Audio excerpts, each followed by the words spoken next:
it's flowing in one consistent thing, and it's flowing in life. And we forget to think that you need to consider things as it was. So to appreciate the History Museum, you need to try to imagine what life would have been like. So what would Shaka have done in a situation like this, or like that? But in terms of, I heard something about videos and music and stuff, they have that already at the museums. It's just not very effective. Because it's standing there and it's just staring at you, it's not really speaking to you. But yes, making it relevant for people to understand and appreciate history, that's where people can come in, because they have a say too. It's not just about the struggle heroes or the people who win. You also feel like you have a stake in it. Okay, so they won and they liberated us, but what does it mean for me today? I'm 14, I'm 11 years old, but what does it mean for me today? And that's what people are separated from history from, because they feel like they cannot have a say. They won and they did it, and now I'm just reaping the benefits. But maybe by what I think John was saying? That if they feel like they have a stake in it, and they can comment, and they can add, and they can contribute to history, which is essentially that. Because in 50 years' time, there are going to be people who will look back at us and say, the old people, you're looking at us as old.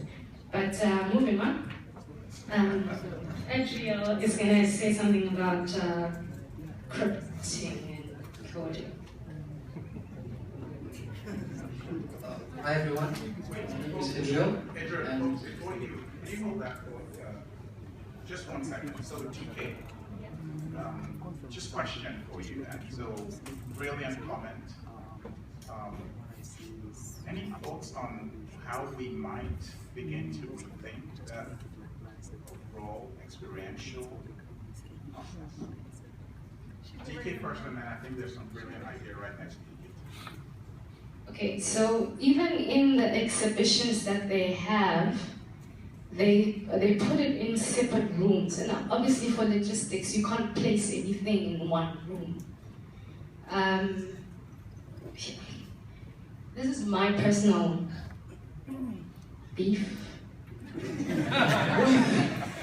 with local museums that are public, like Sogadag or the Etequini ones. Private exhibitions and private galleries and private things like that. There's something amazing and dynamic about private institutions. You know, there's still that hungry, raw, feisty intention to, obviously driven by money and revenue and things like that. Whereas public is quite static, you know, it's easy, you're gonna get paid, everybody's gonna.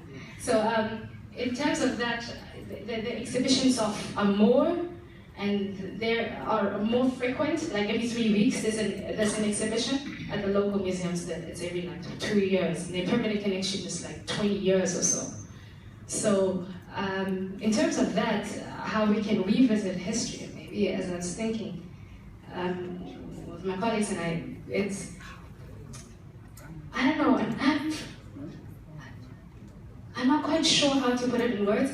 Do you know how you look in a tracing paper and you can put multiple layers on at the same time? I was going to say that, yeah, so like a thing that shows you at this time, this is happening, and it deals with one, but at any given time you can glance at it from, I don't know if I'm making sense, and then you can glance at it and it'll show you these multiple things, but if you choose to focus on one aspect, then you can focus on that particular page, and then you can just look at the xenophobic things.